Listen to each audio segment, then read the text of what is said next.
Have you ever looked up at the night sky and felt a sense of wonder? The stars twinkle back, silent and ancient. You might feel small, a tiny part of a vast and mysterious cosmos. But what if that feeling of smallness is only part of the story? What if the universe itself, with all its galaxies, stars and planets, is not what it seems?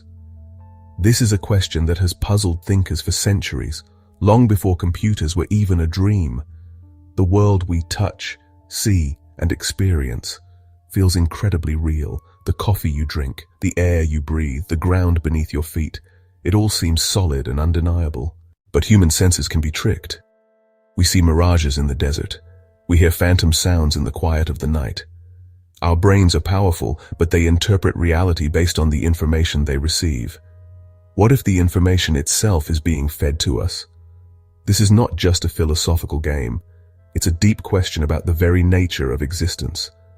Are we truly living in a base reality, the one true fundamental universe? Or could we be living inside a creation, a sophisticated illusion designed by something or someone far more advanced than we can possibly imagine? So what exactly is the simulation hypothesis? At its core, the idea is quite simple. It suggests that our entire universe, from the smallest subatomic particle to the largest galaxy cluster, is actually a computer simulation. Imagine playing a video game like The Sims or Minecraft. In those games, you control characters who live in a digital world. They have jobs, build houses, and interact with each other, all according to the rules of the game's code.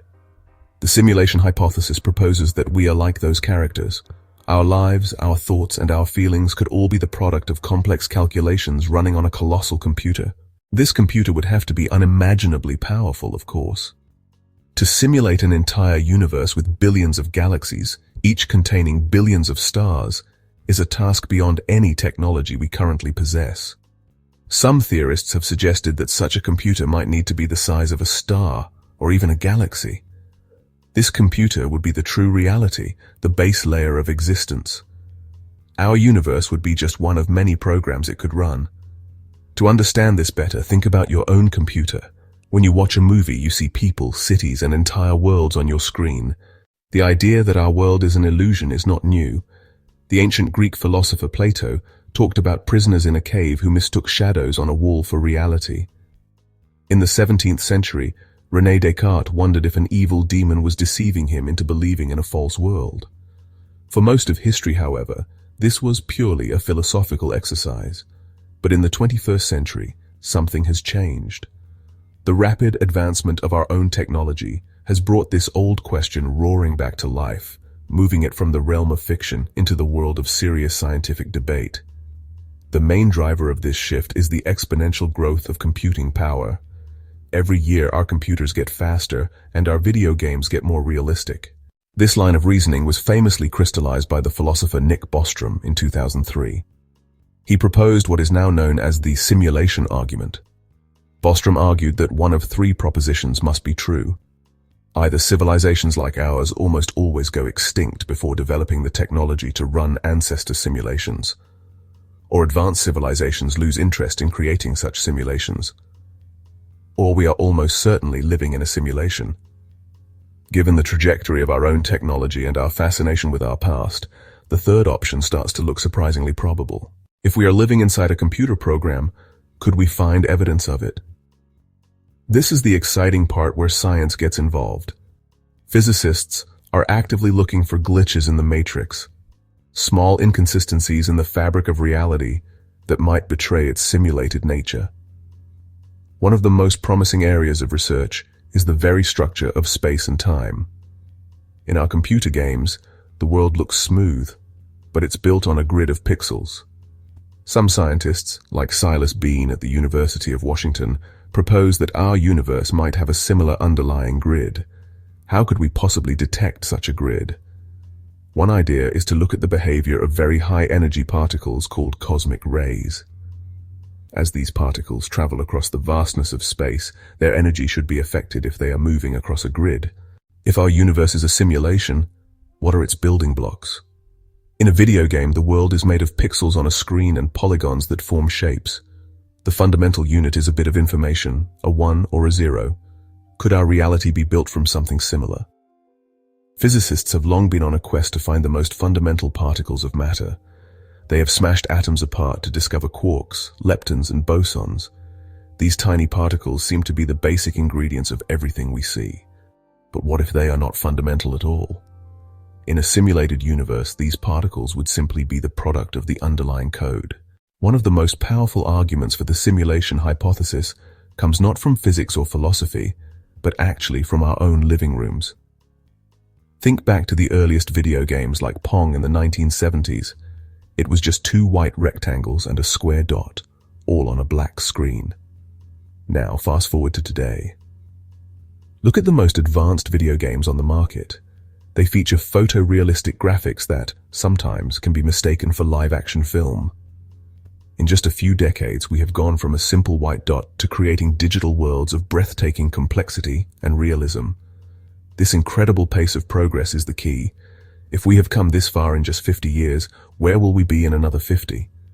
It seems almost inevitable that if we continue on this path, we will eventually be able to create simulations that are completely indistinguishable from base reality. Creating a realistic-looking world is only one half of the challenge. A convincing simulation also needs inhabitants. It needs characters who think, act, and react in believable ways.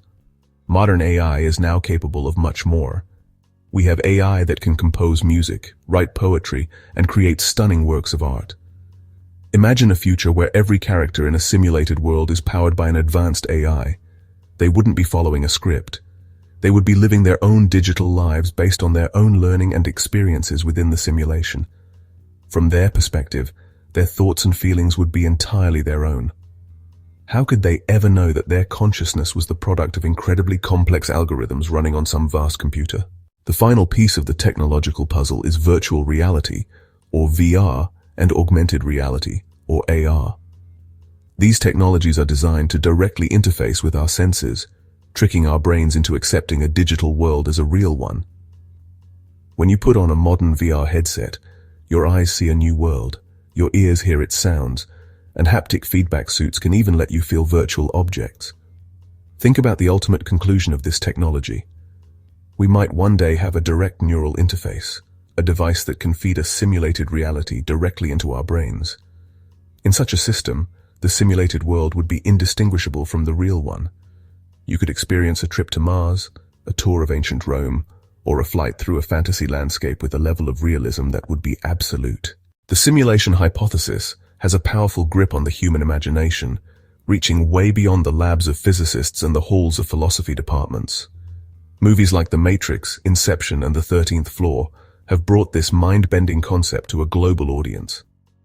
These stories aren't just action-packed spectacles. They tap into a fundamental human anxiety about the nature of reality itself. This fascination is also a reflection of our increasingly digital lives. We spend hours every day interacting with screens, living parts of our lives in virtual social spaces, and curating our digital identities. The boundary between our physical world and the digital realm is becoming more and more porous. The simulation hypothesis forces us to confront one of the oldest and most difficult questions in philosophy. Do we actually have free will? If our lives are unfolding within a computer program, are our choices truly our own? One perspective is that a simulation would be entirely deterministic. Free will would be an illusion, a powerful one that makes the simulation more interesting for its inhabitants and perhaps for its creators, but an illusion nonetheless. The challenge, then, is to appreciate the incredible complexity and wonder of our world, regardless of its ultimate origin. This grand cosmic question invites us to be more curious, more humble, and more imaginative. Perhaps we are living in a historical simulation created by our descendants. If so, it is our duty to live lives worthy of study, to learn from our mistakes, and to build a better world, providing a positive data set for the future. Not everyone is convinced by the simulation hypothesis. In fact, many scientists and philosophers view it with deep skepticism. One of the biggest objections is that the theory might be fundamentally untestable. A good scientific theory must be falsifiable, meaning there must be some conceivable experiment or observation that could prove it wrong. For example, Einstein's theory of relativity made specific predictions that could be tested, and they were. When we look at the universe, we don't see the clean perfection of a computer program. Instead, we see a place full of messiness, randomness, and beautiful flaws. Reality seems to have a certain arbitrary quality to it that argues against an intelligent designer. For example, our laws of physics have what are called broken symmetries. The debate is far from settled, and perhaps it never will be. The evidence remains elusive, leaving us suspended between a base reality and a digital dream, with compelling arguments on both sides of the divide. This very uncertainty, however, is where the true value of the question lies. The simulation hypothesis is a powerful tool for thought. It forces us to take a step back from our everyday lives and gaze upon our existence with a fresh sense of wonder and critical inquiry. It encourages us to question our most basic assumptions. Is space smooth or pixelated? Are the laws of physics fundamental or programmed? Is our consciousness an emergent property of biology or an incredibly advanced algorithm? So, where does this leave us? Standing on the precipice of a profound existential question, we have a choice. We can dismiss the simulation hypothesis as a piece of entertaining but untestable science fiction and continue with our lives as before. Or, we can embrace the uncertainty and allow it to change how we see the world. If we entertain the possibility that our reality is a construct, it does not have to be a terrifying or nihilistic thought. In fact, it can be an empowering one. It can motivate us to live our lives more fully, to make our experiences as meaningful and rich as possible, for ourselves and for any potential observers. If this is a simulation, it is an astonishingly good one. The joy of discovery, the warmth of love, the beauty of art, the sorrow of loss, these experiences are profoundly real to us. Their value is not diminished by the nature of their underlying substrate, whether it be atoms and molecules or bits and bytes. A beautiful symphony is no less beautiful if it is played on a digital device instead of a wooden violin. The challenge, then, is to appreciate the incredible complexity and wonder of our world, regardless of its ultimate origin. This grand cosmic question invites us to be more curious, more humble, and more imaginative. So look up at the sky, look around at the world, and look within yourself. Ask the big questions. The quest for answers, the journey into the unknown, is the greatest adventure we can embark upon, and that is a truth, no matter what reality we are in.